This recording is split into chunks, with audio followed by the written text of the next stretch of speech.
और अब बात महाकुंभ की करते हैं। कुंभ की महाकवरेज के दौरान एनडीटीवी जो है वो पहुंचा प्रयागराज के Indian coffee house. Indian coffee house पर लंतरानी पर का मोर्चा जो है वो हुआ और पूर्व केंद्रीय मंत्री और बीजेपी नेता मुख्तार अब्बास नकवी ने यहां पर मोर्चा संभाला। इस लंतरानी में राजनीतिक और गैर राजनीतिक बातें हुई। महाकुंभ की महिमा की चर्चा और प्रयागराज वासियों के लिए कुंभ का महत्व इस लंतरानी का विषय रहा।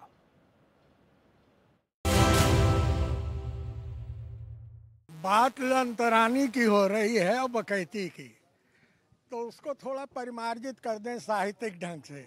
नकवी साहब भी शायद उससे जो है इत्तेफाक रखेंगे कि बकैती प्योर जो है लफाजी है और लंतरानी साहित्य का 12वां रस है।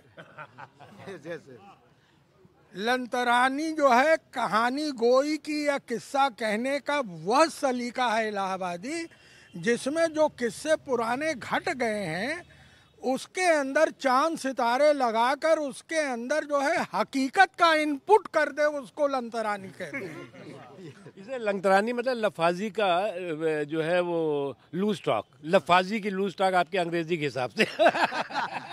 तो लंतरानी में जो है इस तरीके से जो है चीजें आती जिसमें लगे कि साहित्यिक सत्य भी है और हास्य भी, मतलब साहित्य के 11 रस विद्यमान है।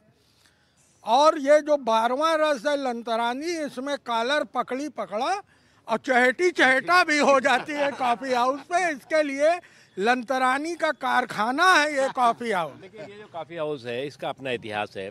डॉक्टर राम मनोहर लोहिया जी से लेकर के जवाहरलाल जी तक का, पंडित मोतीलाल नेहरू जी से लेकर के एक लंबी श्रृंखला रही है।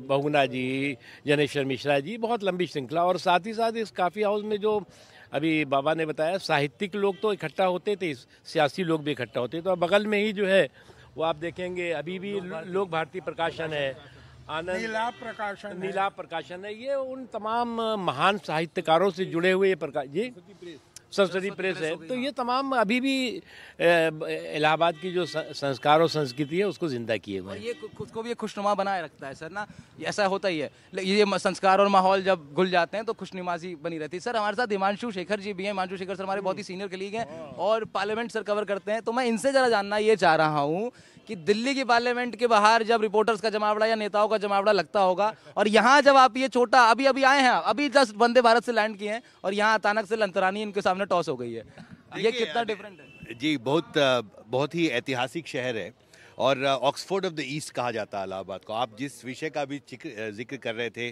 कि इतिहासकार, राइटर्स, आइडियोलॉग्स वो सब एक साथ मिलते हैं। और सबसे महत्वपूर्ण चीज़ लोकतंत्र में ये होता है कि जो डिफरेंसेस हैं हमारे, पॉलिटिकल डिफरेंसेस हो जिसका जिक्र नकवी सर ने भी कहा, आइडियोलॉजिकल डिफरेंसेस, उनको हम सेलिब्रेट करें। मैं बस इस बीच मेरा एक्चुअली क्या है, जब लंतरानी की बात हो रहा है मेरा ध्यान इस पर है कि आप पान कौन सा खाते हैं? मगही मैंने खाया है अभी। और वो ये जो है वो चिंता इनके पिताजी की दुकान थी, अभी चिंता नहीं है। और यहाँ पर जो है बीरों का, यहाँ पे साइकिल स्टैंड होता था। तो हम लोग मोटरसाइकिल तो कम लोगों के बात ही देखा है, बड़े लोग थे, ये पाठक जी बड़े जैसे लोग थे उस वक्त, कांग्रेसी थे ये बड़े, तो उनके पास तो थी। लेकिन हम लोग साइकिल से किसी के साथ बैठ के आते थे। क्यों भाई साहब?